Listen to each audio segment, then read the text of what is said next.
To all of you on my YouTube channel Sarkari Bharat. दोस्तों, आज की इस वीडियो के अंदर हम बात करने वाले हैं, जैसा कि आप सभी को पता है एनवीएस के लिए हमारी क्लासेस स्टार्ट हो चुकी हैं। तो एनवीएस यानी कि नवोदय विद्यालय समिति के लिए जो आपकी वैकेंसी निकली है लगभग 1950 पदों पर, जिसके अंदर लैब अटेंडेंट की पोस्ट पर वैकेंसी निकली है, जूनियर सेक्रेटरी असिस्टेंट की पोस्ट पर निकली है, मल्टीटास्किंग स्टाफ की पोस्ट पर वैकेंसी निकली है और अदर पोस्ट भी हैं जैसे कि आपकी एमटीएस हो गई और फीमेल स्टाफ नर्स की पोस्ट पर वैकेंसी है। अदर पोस्ट हैं जिन सभी पोस्ट के लिए वैकेंसी निकली हुई है। तो दोस्तों, आप सभी को बता दें, अगर आप एनवीएस की तैयारी कर रहे हैं तो हमारे चैनल पर तैयारी कराई जा रही है, जिसके अंदर ये जो क्लास है आपकी पॉलिटी की क्लास चल रही है। तो जो कॉमन सब्जेक्ट हैं उन सभी कॉमन सब्जेक्ट की क्लास तो स्टार्ट हो गई है। तो पॉलिटी के 1000 क्वेश्चंस हम आपको करा रहे हैं, जिसका पहला वीडियो हम आपको दे चुके हैं। तो हिंदी, इंग्लिश, पॉलिटी, हिस्ट्री और आपका जनरल साइंस की क्लास स्टार्ट हो चुकी हैं। क्लियर है फ्रेंड्स? तो चैनल को सब्सक्राइब करना यार बिल्कुल मत भूलिएगा, सभी के सभी स्टूडेंट चैनल को सब्सक्राइब कर लें। इस वीडियो के अंदर हम आपको 50 क्वेश्चंस कराएंगे, जो कि आपके लिए बहुत ही ज़्यादा महत्वपूर्ण साबित होंगे। कोई ना कोई क्वेश्चन आपको इस पेपर जो आपका पेपर होगा उसमें 100% यहाँ से मिलने वाला है। तो 50 क्वेश्चन हम पहले कर चुके थे, अब 50 से ऊपर करते हैं। देखिए, पहला क्वेश्चन है आपका यहाँ पर दे पहला क्वेश्चन है साथियों। तो पहला क्वेश्चन है साथियों, वह कौन सा अनुच्छेद है जिसके प्रावधानों के अंतर्गत अपवाद स्वरूप भारत सरकार द्वारा भारत रत्न, पद्म विभूषण आदि अलंकरण प्रदान किया जाता है? जैसे भारत रत्न प्रदान किया जाता है, ठीक, पद्म विभूषण प्रदान किया जाता है, तो ये पद्म भूषण हो गया। तो ये जो पुरस्कार प्रदान किए जाते हैं भारत सरकार द्वारा किस आर्टिकल के तहत प्रदान किए जाते हैं? तो दोस्तों, अनुच्छेद 18 के तहत। किसके तहत? अनुच्छेद 18 के तहत इनको प्रदान किया जाता है।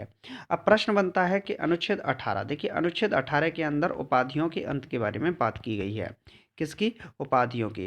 राजा जी, महाराज जी, महारानी, ये सभी उपाधियां खत्म कर दी गई हैं आर्टिकल 18 के अनुसार। इनकी जगह पर भारत रत्न दिया जाएगा, पद्म विभूषण दिया जाएगा, इनसे अलंकृत किया जाएगा, ये इसमें कहा गया है। आर्टिकल 17 की बात करें तो इसमें छुआछूत का अंत है, यानी कि अस्पृश्यता को के खत्म करने की बात की गई है। क्लियर है फ्रेंड्स? चलिए नेक्स्ट क्वेश्चन देखिए, एक दो क्वेश्चन इसमें होंगे, एक दो क्वेश्चन मैं अपनी तरफ से आपको बताता चलूंगा। नेक्स्ट क्वेश्चन है कि संविधान संशोधन के तहत सिक्किम को भारत का 22वां राज्य घोषित किया गया। बहुत ही ज़्यादा महत्वपूर्ण सवाल है, इंपॉर्टेंट क्वेश्चन है। किस संवैधानिक संशोधन द्वारा सिक्किम को भारत का 22वां राज्य घोषित किया गया?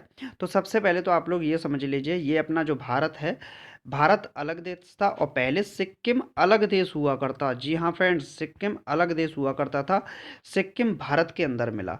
तो सिक्किम जब भारत के अंदर मिला तो ये 22वां राज्य बना और 36 अमेंडमेंट एक्ट यानी कि 36वां संवैधानिक संशोधन किया गया था 1975 में और सिक्किम को भारत के अंदर मिला लिया गया। नेक्स्ट क्वेश्चन है दोस्तों, डॉक्टर भीमराव अंबेडकर ने किस मौलिक अधिकार को भारतीय संविधान का हृदय एवं आत्मा, heart and Saul of the constitution कहा था? तो बाबा साहब भीमराव अंबेडकर ने मौलिक अधिकारों को, जो मौलिक अधिकार थे, किस मौलिक अधिकार को भारतीय संविधान की आत्मा और हृदय कहा?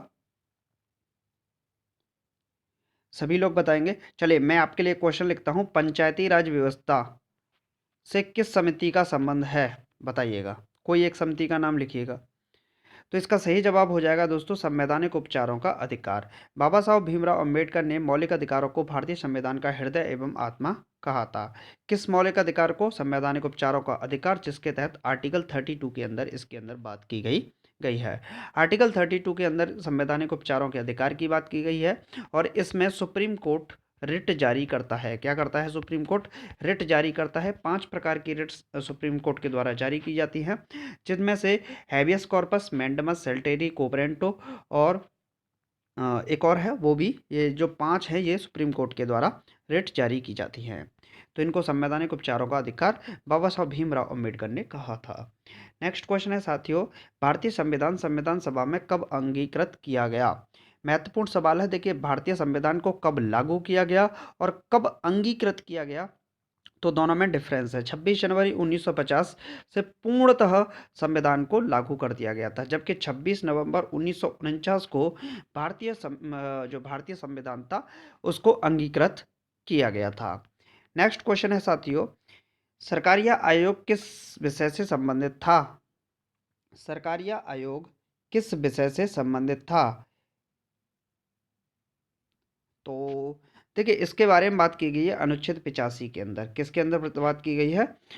अनुच्छेद 85 के अंदर 85 के अंतर्गत बात की गई है सरकारिया आयोग की। सरकारिया आयोग की बात करें तो दोस्तों ये केंद्र, सेंटर और स्टेट के बीच में, सेंटर और स्टेट के बीच में संबंधों को स्थापित करने के लिए सरकारी आयोग बनाया गया। ठीक, तो इसका संबंध सेंटर और स्टेट के रिलेशनों को परिपक्व बनाना है। ऐसे ही एक और है एम पुंछी। क्या है? एम पुंछी आयोग। तो ये इसका भी संबंध यही है। चलिए नेक्स्ट क्वेश्चन देख लेते हैं फ्रेंड्स। सरकारी आयोग किस विषय से संबंधित था? देखिए, वही क्वेश्चन पूछ के रिपीट कर दिया, केंद्र राज्य संबंध की जांच से। नेक्स्ट क्वेश्चन है दोस्तों, भारतीय संविधान में प्रदत्त मूलभूत अधिकारों को निलंबित करने वाली सत्ता है? भारतीय संविधान में प्रदत्त मूलभूत अधिकारों को निलंबित करने वाली सत्ता कौन है? तो राष्ट्रपति होते हैं। नेक्स्ट क्वेश्चन है फ्रेंड्स, नेक्स्ट क्वेश्चन क्या है? नेक्स्ट है, भारतीय संविधान में किस संशोधन द्वारा नागरिकों को मौलिक कर्तव्यों को सम्मिलित किया गया? सभी लोग आंसर लगाएंगे। भारतीय संविधान में किस संशोधन द्वारा नागरिकों के मौलिक कर्तव्यों को सम्मिलित किया गया? तो 42वां संवैधानिक संशोधन। 42वें संवैधानिक संशोधन जो कि कब हुआ था? 1976 में हुआ था। मोरारजी जी देसाई उस समय थे। और 42वां संवैधानिक संशोधन हुआ था जिसमें मौलिक कर्तव्यों को सम्मिलित किया गया था। नेक्स्ट क्वेश्चन है दोस्तों, योजना आयोग का गठन 1950 में किसके द्वारा हुआ?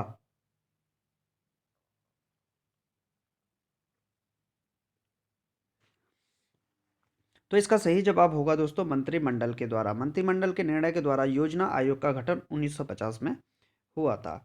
नेक्स्ट क्वेश्चन है, संविधान सभा के सदस्यों को किसके प्रत्यक्ष रूप से निर्वाचित किया गया? संविधान सभा के सदस्यों को किसने प्रत्यक्ष रूप से निर्वाचित किया? तो इसका सही जवाब है दोस्तों प्रांतों की विधानसभाओं ने। संविधान सभा के सदस्यों को किसने प्रत्यक्ष रूप से निर्वाचित किया? तो प्रांतों की विधानसभाओं ने इसको किया था। नेक्स्ट है, भारतीय संविधान की संशोधन प्रक्रिया किस देश के संविधान से प्रभावित है? देखिए, भारतीय संविधान में संशोधन की प्रक्रिया, आप मतलब संविधान के अंदर संशोधन कर सकते हैं। तो ये जो लिया गया था ये दक्षिण अफ्रीका से लिया गया था और इसके बारे में आर्टिकल 368 में बात की गई है, अनुच्छेद 368 में, कि संविधान में संशोधन किया जा सकता है। नेक्स्ट क्वेश्चन है साथियों, पंचायती राज अधिनियम 1992 द्वारा संविधान में कौन सी अनुसूची जोड़ी गई? पंचायती राज व्यवस्था की बात करें तो 1992 में इसकी शुरुआत होती है और सबसे पहले अगर राज्य की बात करें तो पंचायती राज व्यवस्था सबसे पहले राजस्थान राज्य में लागू की गई थी। इसके बाद आंध्र प्रदेश में, फिर भारत के अन्य राज्यों में पंचायती राज व्यवस्था की शुरुआत की गई थी। पंचायती राज व्यवस्था जो कि कौन सा संशोधन है? 73वां संवैधानिक संशोधन है। 73 अमेंडमेंट एक्ट के द्वारा पंचायती राज व्यवस्था लागू की गई थी। इसकी बात करें तो पंचायती राज व्यवस्था के 3 स्तर बताए थे। कितने? 3 स्तरों में पंचायती राज व्यवस्था को विभाजित किया गया, जिसमें ग्राम पंचायत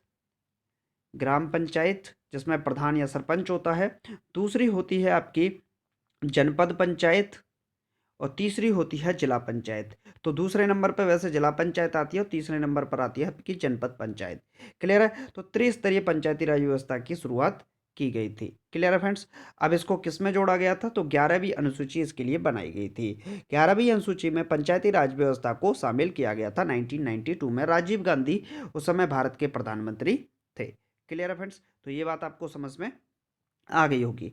बात करें अगर 11वीं अनुसूची है तो 12वीं अनुसूची में क्या बताया गया है? 12वीं अनुसूची में नगर पालिका, नगर महापालिका, नगर निगम, इनके बारे में बताया गया है। नेक्स्ट क्वेश्चन देख लेते हैं फ्रेंड्स। तो नेक्स्ट क्वेश्चन है, राज्य के नीति निर्देशक तत्वों का वर्णन संविधान के किस भाग में निहित है? राज्य के नीति निर्देशक तत्व, देखिए आपको बोलना है डीपीएसपी। क्या बोलना है साथी? डीपीएसपी यानी कि directive principle of the state policies. जो directive principle of the state policies है यानी कि डीपीएसपी है, राज्य के नीति निर्देशक तत्व है।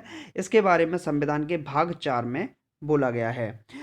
डीपीएसपी को लागू करने का अधिकार भारत के जो राज्य हैं उनको दिया गया है। अगर कोई राज्य इसको लागू नहीं करता तो कोई भी इसके लिए चैलेंज नहीं कर सकता है न्यायालय में। ये भी इसमें बताया गया। तो डीपीएसपी 4 ही वर्ड है, 4 भाग में दी गई है। बात करें दोस्तों मौलिक अधिकार की, तो जो मौलिक अधिकार है, अधिकार में कितने वर्ड हैं? 1, 2 का 3 और 4। तो मौलिक अधिकार भाग 3 के अंदर बात की गई है। किसके अंदर? भाग 3 के अंदर। अगर बात करें दोस्तों मौलिक कर्तव्य की, तो मौलिक कर्तव्य के बारे में जो बात की गई है, भाग 4 ए में बात की गई है। भाग 4 ए या खंड फर्स्ट में बात की गई है किसके बारे में? मौलिक कर्तव्यों की। क्लियर है फ्रेंड्स? डीपीएसपी की बात करें, इन्होंने डीपीएसपी का सवाल पूछा है, तो डीपीएसपी राज्य के नीति निर्देशक तत्व, इनको कहाँ से लिया गया है, ये भी प्रश्न आपसे पूछ सकता है। तो राज्य के नीति निर्देशक तत्व यानी कि डीपीएसपी को आयरलैंड के संविधान से लिया गया है। कहाँ से लिया गया है फ्रेंड्स? आयरलैंड के संविधान से इनको लिया गया है। अगर हम बात करते हैं डीपीएसपी के बाद मौलिक कर्तव्यों की, तो मौलिक कर्तव्य जो लिए गए हैं वो यूएसएसआर, सोवियत संघ रूस से लिए गए हैं। जबकि बात करें मौलिक अधिकारों की, तो ये यूनाइटेड स्टेट ऑफ अमेरिका यानी कि अमेरिका के संविधान से लिए गए हैं। तो मैंने एक सवाल था, बहुत सारे सवाल आपको बता दिए। नेक्स्ट क्वेश्चन है साथी, दल विरोधी कानून, एंटी डिफेक्शन लॉ जिसे हम कहते हैं, संविधान का कौन सा संशोधन संबंधित है? दल विरोधी कानून यानी कि एंटी डिफेक्शन लॉ से संविधान का कौन सा कौन सा संशोधन संबंधित है? तो 52वां संवैधानिक संशोधन, 52 अमेंडमेंट एक्ट हुआ था 1985 में, जिसके अंदर कहा गया कि कोई भी नेता मतलब दल बदल कर सकता है। तो दल विरोधी कानून ये लाया गया था। नेक्स्ट क्वेश्चन है साथियों, लोकसभा की सदस्यता हेतु न्यूनतम आयु सीमा कितनी है? प्रश्न लोकसभा से पूछ रहा है, तो मैं सारे के सारे क्वेश्चंस आपको खत्म कर देता हूं। सबसे बात करें सबसे पहले साथियों ग्राम पंचायत की। ग्राम पंचायत में अगर आपको प्रधान बनना है, क्या बनना है? प्रधान बनना है, या फिर आपको जिला पंचायत बनना है, या फिर आपको जनपद पंचायत में जाना है, तो आपकी उम्र कम से कम 21 वर्ष की होनी चाहिए। भारतीय संविधान के अंदर 21 वर्ष से नीचे कोई भी पद देने की बात नहीं कही गई है। तो मिनिमम एज जो बताई गई है भारतीय संविधान के अनुसार, उसमें किसी भी अनुच्छेद में एज 21 से कम की बात नहीं की गई है। लेकिन एक वोट डालने की जो अवधि है वो आपकी 21 वर्ष ही थी, लेकिन इसको भी घटाकर 18 वर्ष कर दिया गया। इसके बाद बात करते हैं दोस्तों विधानसभा की, तो आपकी उम्र कम से कम, अगर मेंबर ऑफ लेजिस्लेटिव असेंबली यानी कि एमएलए बनना है आपको, तो कम से कम आपकी उम्र 25 वर्ष की होनी चाहिए। बात करें एमएलसी यानी कि member of legislative council, Vidhan Parishad की, तो आपकी उम्र मिनिमम 30 वर्ष होनी चाहिए। इसी स्तर से केंद्र में है, सेंटर में है, आपकी जो लोकसभा है, लोकसभा में अगर आपको सांसद बनना है तो 25 वर्ष की उम्र कम से कम होनी चाहिए। और राज्यसभा की बात करें साथी, तो राज्यसभा में कम से कम आपकी उम्र 30 वर्ष होनी चाहिए। क्लियर है? अगर किसी व्यक्ति को राज्यपाल बनना है, क्या बनना है? राज्यपाल बनना है, या फिर आप उसको राष्ट्रपति बनना है, क्या बनना है? राष्ट्रपति बनना है, तो उसकी उम्र मिनिमम 35 वर्ष यानी कि कम से कम 35 वर्ष की उम्र होनी चाहिए। फ्रेंड्स, यहाँ पर ये क्वेश्चन तो आपसे पूछ लिया गया। अब प्रश्न पूछ सकता है प्रधानमंत्री कोई व्यक्ति कितने तरीके से बन सकता है? तो देखिए, अगर लोकसभा से बनना है तो 25 वर्ष की उम्र होनी चाहिए, और राज्यसभा से बनना है तो उसकी उम्र कम से कम 30 वर्ष होनी चाहिए। तो एक सवाल था, बहुत सारे सवाल हमने निपटा दिए। उम्मीद है आपको अच्छे लगे होंगे। नेक्स्ट है 87वां संवैधानिक संशोधन अधिनियम 2003 द्वारा निर्वाचन के क्षेत्र की परिसीमन के आधार पर किस जनगणना को निश्चित किया गया? बहुत ही महत्वपूर्ण सवाल है। 87वां संवैधानिक संशोधन अधिनियम 2003 द्वारा निर्वाचन क्षेत्र के परिसीमन का आधार किस जनगणना को निश्चित किया गया? तो 2001 की जनगणना के आधार पर।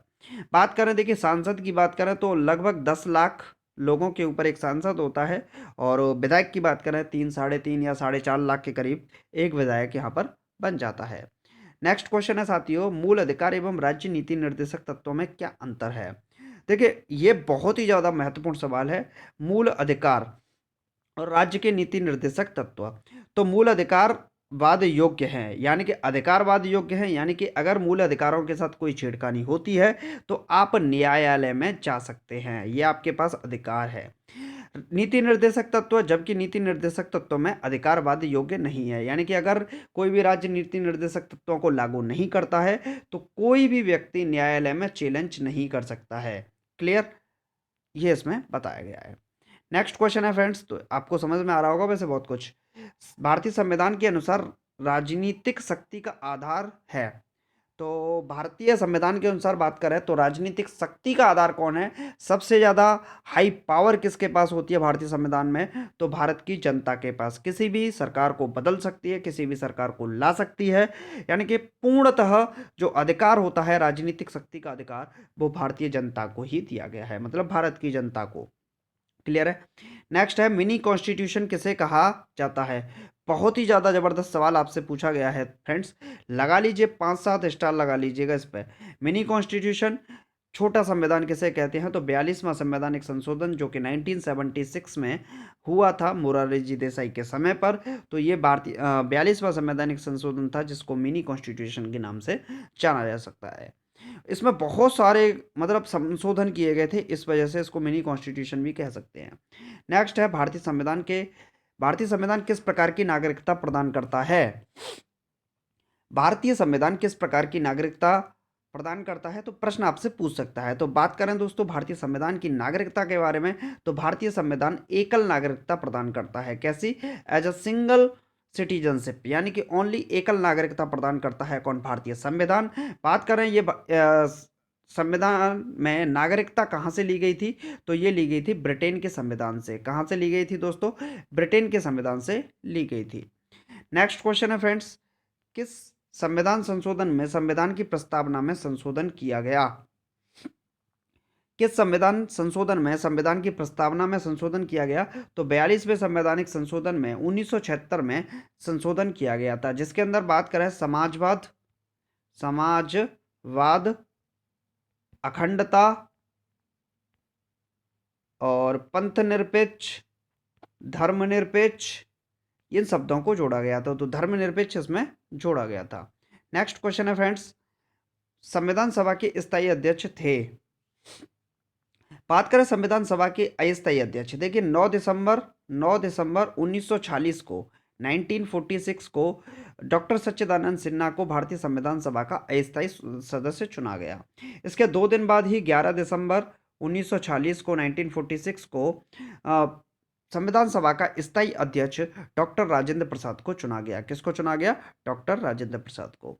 नेक्स्ट क्वेश्चन है फ्रेंड्स, भारतीय संविधान में प्रदत्त मूल अधिकारों को निलंबित करने वाली सत्ता है, तो कौन कर सकता है, राष्ट्रपति। ये क्वेश्चन आपका रिपीट है, अभी अभी आया था। नेक्स्ट क्वेश्चन है दोस्तों, ब्रिटिश संसद द्वारा इंडियन इंडिपेंडेंस एक्ट कब पारित किया गया। बहुत ही ज्यादा महत्वपूर्ण सवाल है। ब्रिटिश संसद द्वारा इंडियन इंडिपेंडेंस एक्ट कब पारित किया गया, तो जुलाई 1947 को पारित किया गया। नेक्स्ट क्वेश्चन है फ्रेंड्स, संविधान बनाने वाली प्रारूप समिति के अध्यक्ष कौन थे। बहुत ही ज़्यादा सवाल महत्वपूर्ण है।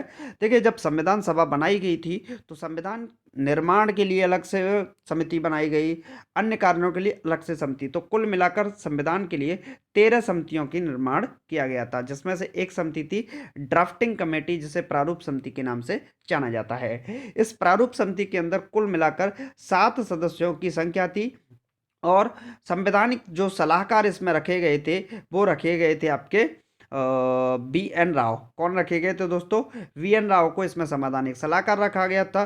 जबकि अध्यक्ष की बात करें तो डॉक्टर भीमराव अंबेडकर इसमें अध्यक्ष थे ड्राफ्टिंग कमेटी के। नेक्स्ट क्वेश्चन है फ्रेंड्स, संविधान के अनुच्छेद 356 संबंधित है। देखिए 3 आपातकाल वाली स्थिति 3 बार होती है, तो मैं तीनों समझा देता हूं आपको। आर्टिकल 352, 356 और 360, 3 प्रकार के आपातकाल लगते हैं भारत में, तो लग सकते हैं। तो देखिए पहला होता है राष्ट्रीय आपातकाल। राष्ट्रीय आपातकाल सिर्फ 3 बार ही लगा है, और जैसे कोई इमरजेंसी बहुत ही ज़्यादा बड़ी हो जाती है, जैसे चीन से युद्ध हो जाए, पाकिस्तान से, तब इस प्रकार के आपातकाल लगाए जाते हैं। तो 65 के युद्ध में, 71 के युद्ध में और 75 के युद्ध में ये आपातकाल लगे थे। बात करें दोस्तों 356 के बारे में, तो ये राष्ट्रपति शासन होता है जो कि लगता ही रहता है, और ये 100 से ज़्यादा बार अब तक लग चुका है। बाबा साहब भीमराव अंबेडकर ने आर्टिकल 356 के बारे में एक बात कही थी कि आर्टिकल 356 का यूज अंतिम उपचार के रूप में किया जाए। ये बहुत महत्वपूर्ण बात की गई थी। इसका उपयोग लाभ के लिए ना करके अंतिम उपचार के रूप में किया जाए। इसके बाद आर्टिकल 360 की बात करें तो इसमें वित्तीय आपातकाल की बात की गई है, यानी कि फाइनेंशियल इमरजेंसी की बात की गई है। भारत में आज तक फाइनेंशियल इमरजेंसी कभी भी नहीं लगी। तो 3 प्रकार के आपातकाल थे, उन्हीं में से एक सवाल था संविधान का अनुच्छेद 356, ये राज्य में राष्ट्रपति शासन लागू करने से संबंधित है। नेक्स्ट है फ्रेंड्स, भारत के संविधान में प्रथम संशोधन कब किया गया? लगा लो इस पर टिक, बहुत ही ज़्यादा महत्वपूर्ण सवाल है। भारतीय संविधान में जो पहला संशोधन किया गया था वो किया गया था केशवानंद भारती केस में। किसमें? केशवानंद भारती केस में। और केशवानंद भारती को भारतीय संविधान का रक्षक के नाम से भी जानते हैं। तो भारतीय संविधान का रक्षक किसे कहा जाता है? केशवानंद भारती को कहा जाता है। और 1951 में ये पहला संशोधन किया गया था। तो ये भी प्रश्न आपसे पूछ सकता है। नेक्स्ट क्वेश्चन देख लेते हैं फ्रेंड्स। तो नेक्स्ट क्वेश्चन है, कैबिनेट मिशन योजना में क्या संविधान निर्माण के लिए प्रस्तावित संविधान सभा को वयस्क मताधिकार के आधार पर निर्वाचित स्वीकार किया था? कैबिनेट मिशन योजना में क्या संविधान निर्माण के लिए प्रस्तावित संविधान सभा को वयस्क मताधिकार के आधार पर निर्वाचित करने को स्वीकार किया गया था? तो ऐसा कुछ भी नहीं था। नेक्स्ट क्वेश्चन देख लेते हैं फ्रेंड्स। तो नेक्स्ट क्वेश्चन है अपना, किस वर्ष गोवा सहित अन्य पुर्तगाली बस्तियों को भारतीय संघ में राज्य क्षेत्र में मिलाया गया था? तो 1962 में। और इससे अगला प्रश्न है, संविधान में मूल कर्तव्यों को शामिल करने का विचार किस देश के संविधान से लिया गया था? बात करें दोस्तों मूल कर्तव्यों की, तो मूल कर्तव्य जो लिए गए थे वो यूएसएसआर, अभी थोड़ी देर पहले मैंने आपको बताया था, यानी कि यूनाइटेड आपका सोवियत संघ जो है उसके संविधान से लिया गया था। तो दोस्तों वीडियो भी थोड़ा बड़ा हो चुका है, 20-22 मिनट का वीडियो हो चुका है। लगभग 30 क्वेश्चन मैंने आपको कराए और आपको पता ही है हर एक क्वेश्चन से रिलेटेड 2-3 बातें मैंने आपको बताई है। ऑन एवरेज अगर देखा जाए तो लगभग 100 क्वेश्चन मैंने आपको पॉलिटी के यहाँ पर करा दिए हैं। मात्र 22 मिनट की वीडियो में आप 100+ क्वेश्चन यहाँ पर कर चुके हैं। वीडियो के नोट्स बनाइएगा, क्लासेस को समय पर लेते रहिएगा। एनवीएस की तैयारी करने वाला, नॉन टीचिंग वेरियस पोस्ट की तैयारी करने वाला प्रत्येक स्टूडेंट इस चैनल के साथ जुड़ जाए, क्योंकि ये तो आपका चैनल है और आपको ही बढ़ाना है। तो चलिए फ्रेंड्स, मिलते हैं नेक्स्ट वीडियो में। Thank you for watching this video. जय हिंद, जय भारत, take care, bye bye, love you to all.